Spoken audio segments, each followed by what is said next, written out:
Kaukana Lapin tuntureilla sijaitsee Korvatunturi. Siellä asuu joulupukki. Joulu oli tulossa pian ja aattoon oli vain muutama päivä aikaa. Joulupukki oli kiireinen keittiössä ja valmisti herkullista kasviskeittoa. Se tuoksui ihanalta. Sillä aikaa, kun joulupukki valmisti ruokaa, tontut työskentelivät iloisesti lelupajassa. Se oli vuoden kiireisintä aikaa. Mutta seuraavana aamuna, kun porot heräsivät lumessa, jokin oli vialla. Ne tunsivat itsensä väsyneiksi ja heikoiksi. Joulupukki toi ne sisälle, peitteli lämpimillä huovilla ja sytytti takkaan tulen. Sitten hän mittasi niiden lämmön ja kyllä vain niillä oli kuumetta. Joulupukki kutsui tontut hätäkokoukseen ja kertoi heille ongelman.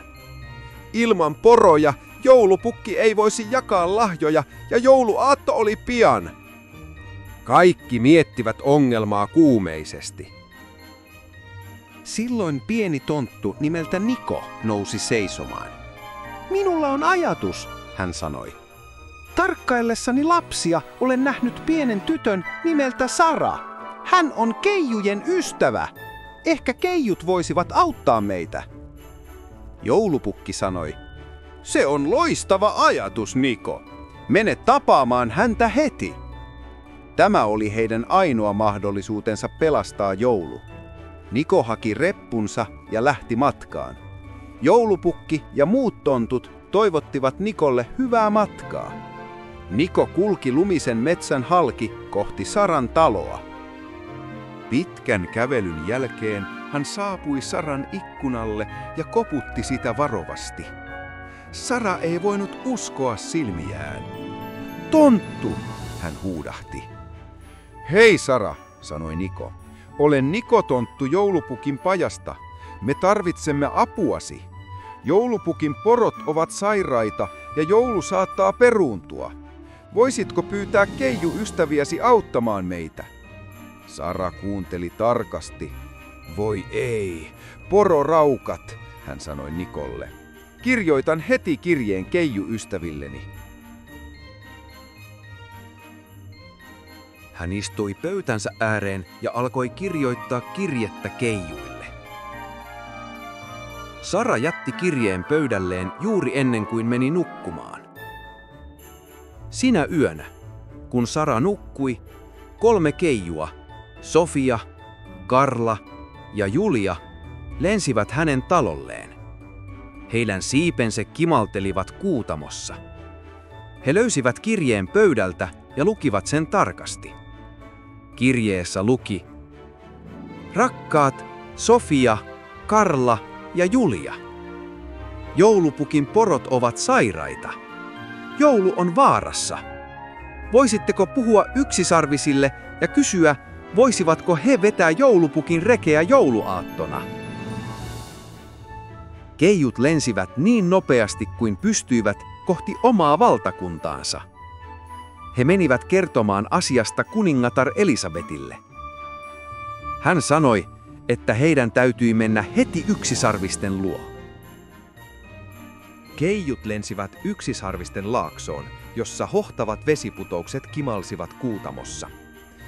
Yksisarviset olivat siellä, harjat sälehtien.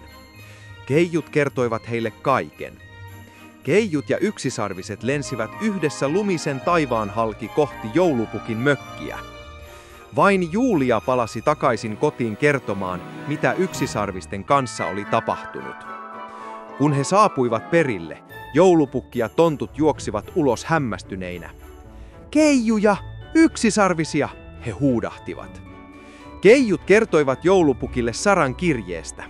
Joulupukki ja tontut olivat onnellisia, koska joulu oli pelastettu. Seuraavana päivänä oli jouluaatto.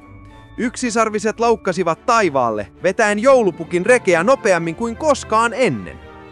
Myöhemmin sinä iltana joulupukki pysähtyi Saran talon kohdalle.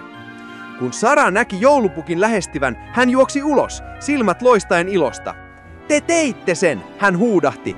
Keijut ja yksisarviset auttoivat teitä. Joulupukki hymyili. Kiitos sinulle, Sara, ja Keiju ystävillesi. Joulu pelastui. Se oli kaikkien aikojen paras joulu.